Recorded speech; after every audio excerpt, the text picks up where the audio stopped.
Um, okay, so just to start another episode, medyo this is a monumental day in history.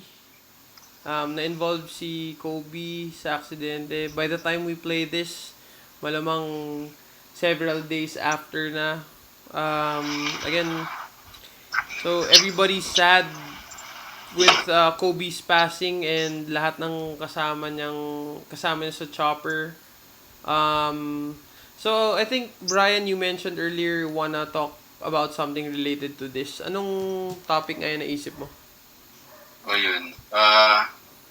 So when I heard about the news, din nga, na namatay si Kobe with her daughter and yun, pati yung ibang passenger. So, even before, napag-uusapan na namin ni JP, kasi one of, this, yeah, last year din, one of JP's closest friend passed away din. So yun, napag-uusapan namin yung frailty ng buhay na living living the best life that you can Kasi hindi mo alam.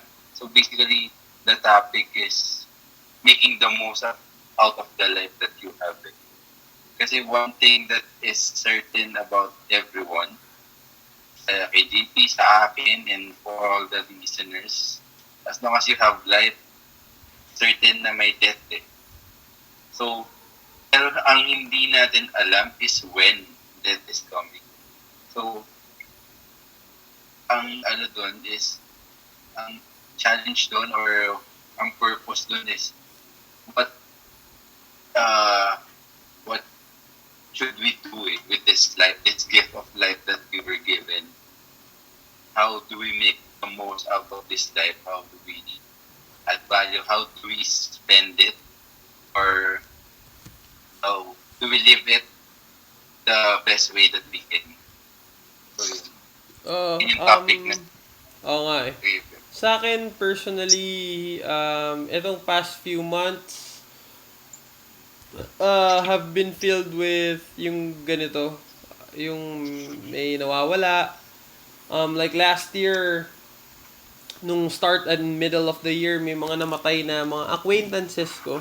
I wouldn't say that they were my close friends, pero mga acquaintance ko. But last November, yun, parang death struck sa amin, sa who somebody that I consider family, and sobrang bigat eh. Parang yung pagiging fragile ng buhay is na-realize ko actually na sa isang iglap pwede mawala lahat eh. So yun nga. Again, sabi ni Brian is, what do you do with itong buhay na to na pinagkaloob sa'yo? For me, yung naging lesson ko talaga dun sa friend ko is more of, there are no tomorrows eh. There are no promises of tomorrow. And looking back at the past, I mean, staying too long at the past doesn't really do anything for you eh. Sa akin, it's more of, ang naging realization ko is I have to stay in the present. Like, I look forward to waking up tomorrow. Kunyari, pagising ko, first thing na ginagawa namin ng wife ko is just being thankful that gumising pa kami, and praying for guidance for the rest of the day. So, ano yung mindset ng mga tao? What do I think should be the mindset ng mga tao every day? Sa akin, it's more of just doing your best today, and working one step towards whatever it is na gusto mo.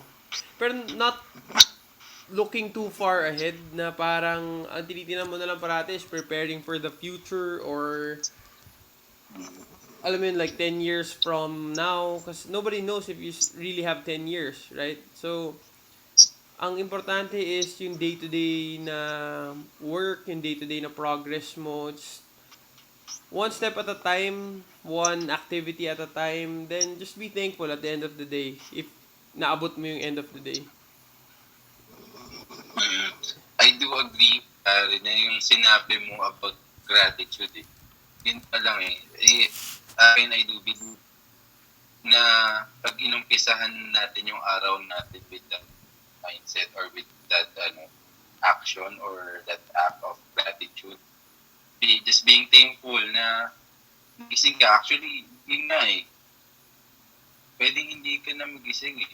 So, the point na nagising ka, you have that yeah, yung relatives mo, wife, family mo, yung blessings na binigay sa'yo to support your day-to-day activities.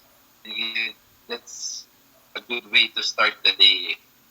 So with that good start, ako I always think na ano naman yung next step. Kaya nga nasabi mo na tipong, sige, there's a certain goal, pero with that certain goal, sige, wow, we're talking about grinding, we're talking about giving it your best, and we're talking about na when you're trying to achieve something great or just trying to achieve a goal that you need to make sacrifices and nakakapagod.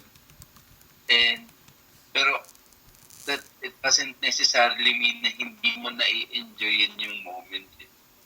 You have to learn how to enjoy the journey as well. Eh. Na although you're making sacrifices, you're getting tired, you're experiencing setbacks and frustrations along the way, pero that's part of the process and learn how to enjoy the whole process, the ups and downs and the small steps, small wins that would lead you towards that goal. Kumbaga that na yun nga eh, hindi mo alam kailan matatapos yung buhay mo. Pero if ever it comes, yung masasabi mo, I'm I'm doing something, 'di ba? Yun lang ang iniisip ko eh na pag dumating man yan, whether by accident or sickness, masabi ko na kung maabot ko man or hindi, masabi ko na I was doing something to go to that goal or that goal that I want. So yun, that's how I take it eh, day by day, every staying in the moment with the goal in mind, pero at the same time enjoying and being grateful by the present. Sabi nga, the future is mystery and we should treasure the present. That all the present, that's why it's a gift. The present is a gift, that's why it's called the present. And something about that. So ikaw, pre, anong ano mo? Wala eh. Actually, sa totoo lang, I've been looking at yung timeline ko sa Facebook. For me, ang nakuha ko dito sa nangyari kay Kobe is, I'm just, napansin ko lang sa timeline sa Facebook, lahat ng tao, even yung hindi mga sports enthusiast, affected sila eh.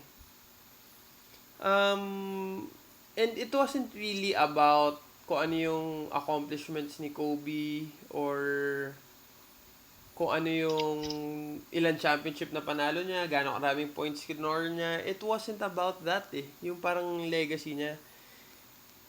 Parang naisip ko lang, which is for me, another thing, another lesson na naman na iniwan niya siguro.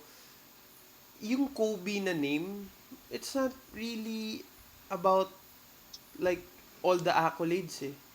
The name Kobe is associated with work ethic eh.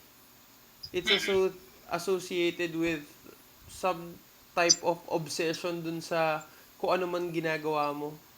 Um, Yun nga eh. So it begs the question for me is, have you discovered kung ano yung bagay na gusto mong ubusin lahat ng oras mo? Pwedeng hindi pa eh, pero ang importante is lang is while you have time, is keep on searching for it eh. Then, once you find it, doon na yung grind eh. Sabi nga ni Kobe, parang may nag-interview sa kanya, may nakita ako. Ang interview sa kanya, I think it's an award or whatever. Hindi ko maalala kung ano specific. Pero basta minention lang niya, I'm not here because of my talent or because of my God-given ability. I'm here because of 4 a.m. I'm here because of the twice a days, the five times a days. Ibig sabihin, talagang inubos niya yung oras niya eh. Crafting or developing himself eh. Na Mhm. sa tingin ko, sa totoo lang, in our normal lives, if we just spend a fraction nung time na sinespend ni Kobe on his craft or improving himself, malaki eh. It's going to produce results para sa buhay natin eh. Na hindi natin, we can't fathom kung saan tayo makakarating eh. If we just continually work on ourselves day in, day out, alam mo yun? Okay. Ako yun, I do agree na yun nga, I check na may naging interview rin na tipong paano daw ba na-develop yung Mamba Mentality ni Kobe. Well, yun, sabi niya basically the Mamba Mentality is, yun, working on yourself towards your best version. Yun na, continuous working. And let's be realistic and it's normal naman na sometimes, and I do think na kahit sila Kobe, kahit yung people that we consider great sa sportsman or sa business or any person that we consider great is nakaramdam din naman, posible nakaramdam din sila ng days na they're down, ayun, tinatamad sila or they're just tired, pagod kasi, di ba, may mga nangyayari ding events. Pero yun nga eh, you, after that day, how do you handle the next hour or the next minute or the next day? So, ganun na lang eh. Parang you have to take it na, sige, nangyari na yan. That's already out of my control. Tapos na yan. So, how do I make the next hour, the next minute, or the next day better? Ganun eh. So, ganun, continuous improvement. Sabi mo nga, pre, fraction. Let's start with something eh. Not necessarily naman 100% growth or improvement kagad eh. Just targetin mo na, kahit natin mga 1%, 0.5%, siguro hindi na masama. If, gaya nga before, for example, sa workout, it's pinaka-basic example. Kung before, totally wala kang workout, start with something, 1 push-up, 1 jumping jack, 1 burpee. For this day, ganun lang. Try to develop that habit lang muna of doing something that you know would help you become a better version of yourself. So yun, napansin ko din na tipong yung mga, hindi lang yung normal people, hindi lang sports enthusiasts, but yung mga greats eh, like Manny Pacquiao and other athletes, they show their respect to Kobe eh, and not just because namatay siya. Pero I'm sure dahil alam nila that to be on that level, alam nila na hindi mo siya madadaan by chance alone. Natsatsambahan mo lang. To be on that level, to achieve those achievements, you have to, yun nga, to put in the work eh. Hindi mo sabihin mo lang na talented siya. Hindi eh. Talent is a gift, sige. Pero kung hindi mo ikakalga yung trabaho, yung effort to utilize that talent, to continue harnessing and improving your craft day in and day out, talent is cheaper than rock salt eh. Ganun yun. It's nothing eh. That is nothing kung hindi mo rin kakalga yung work. So, para sa akin yung lesson na mat-take natin dyan sa nangyari ngayon with Kobe, her daughter, yun. That Oo is nga eh. certain. Di ba? Yun nga eh. Alam mo, I think we should allocate another session.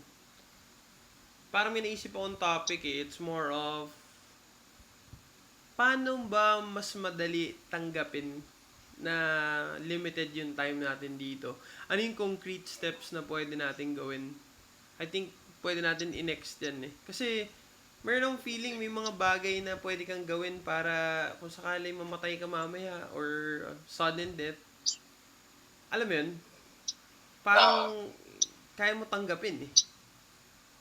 mm, Or hindi naman kaya tanggapin, obviously it's gonna be difficult, pero syempre, mas you can ease the pain eh. Again, Bray, may last words ka ba ba? Just before we wrap up. yun, for yun, I do agree with that idea na yun nga, masyadong malawak yung topic to be covered in one episode. So, for this one, I think ang pwede nating key takeaways dito is certain, pero we shouldn't be paralyzed with the certainty of death. We should look at it at the perspective na it's a gift eh, na alam mong limited yung time mo, so you should learn how to make the most out of that limited time eh. Yun yung beauty nun eh, na sobrang limited niyan, pero when you maximize the talents and the blessings that were given to you, you could make something out of that limited time. You could add value to yourself and to the people around you.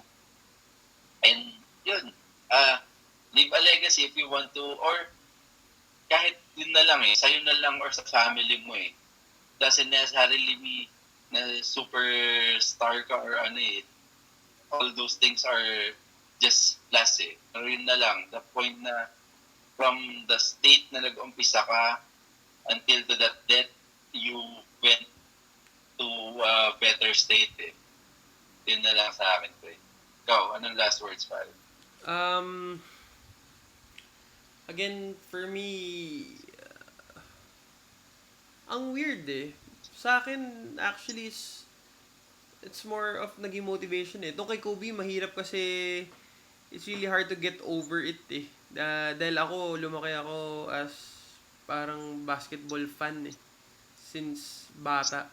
So, just for me, I'm just inspired to leave a legacy na kahit pa paano would be somewhat, kumbaga I'm just gonna try to do my best to leave a legacy na when I'm gone, it's gonna live on.